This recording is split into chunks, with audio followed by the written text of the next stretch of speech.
Now we will see the topic, that is biological tools. Now we have seen the technique of polymerase chain reaction. So by using polymerase chain reaction, identical copies of the desired gene can be produced. Then recombinant DNA technology is also one of the technique.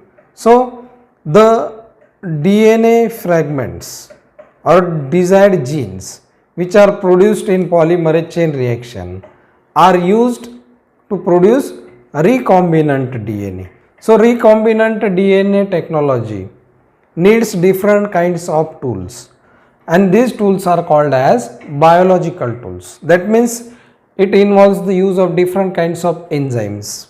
These enzymes are necessary for either cutting the DNA molecule or joining the DNA molecule or fragments.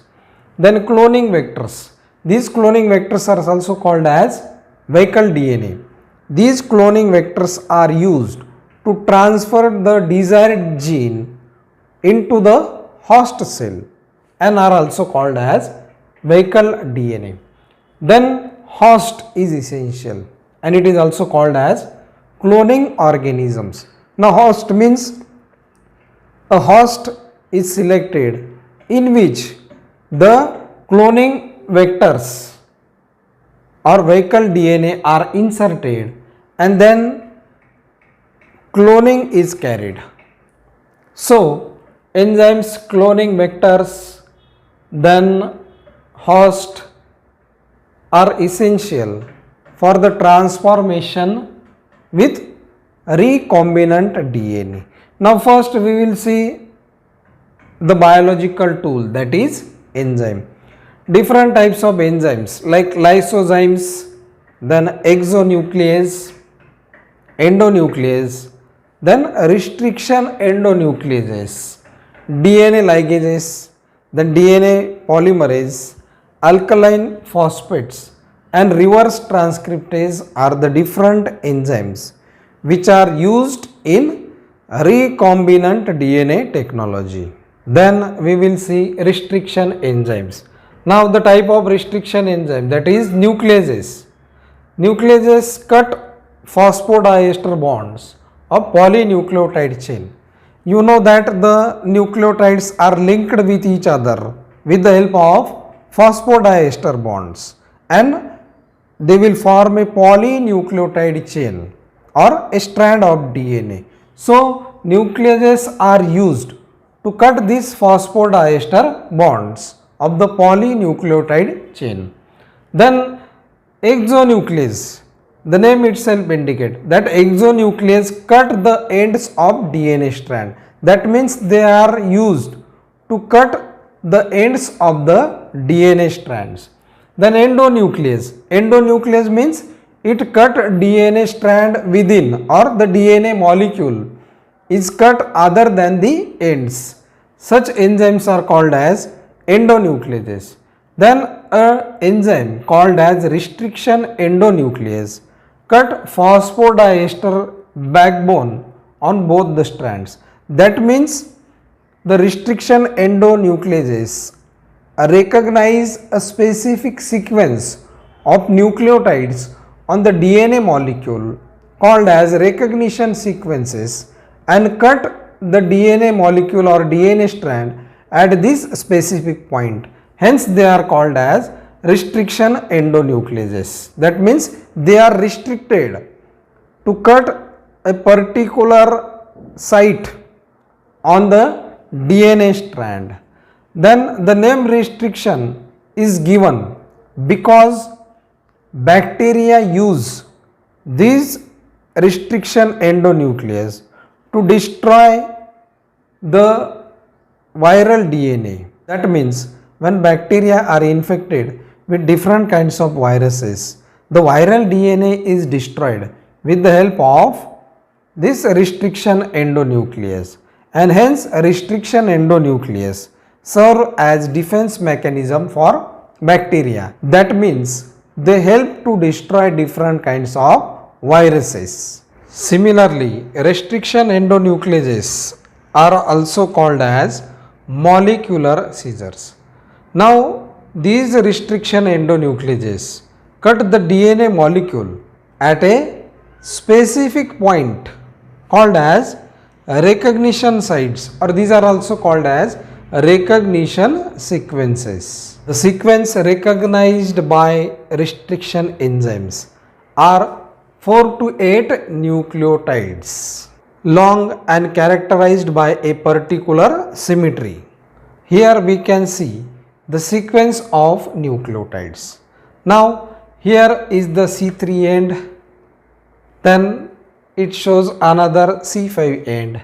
Here is C5 end and here is C3 end. So these two strands are in opposite direction. So when the sequence of nucleotides is read in opposite direction, that is from C3 to C5 end, we can see on this strand, that is the sequence of the nucleotides is CTTAAG. When it is read in opposite direction, that is C3 direction, the sequence will be CTTAAG. That means it is the same, or the sequence of nucleotides is the same in opposite direction. A sequence of this type of symmetry is called as palindrome sequence. That means palindrome sequence means when the nucleotide sequences are read in opposite direction, these are one and the same. That means it is the mirror image. So such symmetry is called as palindrome symmetry or palindrome sequences, and these sequences are recognized by the enzyme Escherichia coli restriction first. So palindrome is a sequence when we read in opposite direction, it appears the same. So the sequence with such symmetry is called as palindrome sequence. So we have seen that when we read, suppose we read from this direction, that is GAATTC,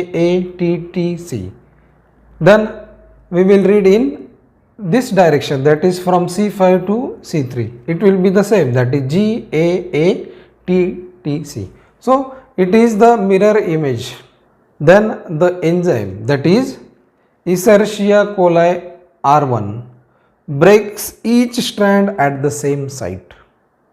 So you know that the role of a restriction enzyme is to cut the DNA strand at a specific point. So here with the help of the arrow we can see that on this strand the enzyme cuts in between G and A residue, and here on this strand it also cuts on G and A residue. So it will cut the strand on the opposite sides at the same point. So restriction enzymes are used to cut the DNA at a specific point. So different enzymes are used to cut the DNA molecule or DNA strand at a specific point. Here we will see the two examples of enzymes, and these two enzymes cut both the DNA strands at a specific point or the same point on opposite strand. Now here is the name of restriction enzyme, then the organism from which the enzyme is obtained, and a recognition sequence. That means these enzymes recognize a particular sequence of nucleotides and cut between the two residue. Then after the process they will form two products and the end products are seen. So the first enzyme is ALU first or ALU first, and it is obtained from the organism, that is Arthobacter luteus. So this Arthobacter luteus produces the enzyme that is ALU first, and this enzyme will cut between the C and G residue. Here we can see it has cut between C and G residue on this strand, and on the opposite strand it has also cut between G and C residue. So the enzymes are specific, that means they cut both the strand at the same point. Then the products formed, we can see that these are the blunt ends on the DNA strands. That is, here we can see that at the C5 end there is A and G, then C3 end T and C.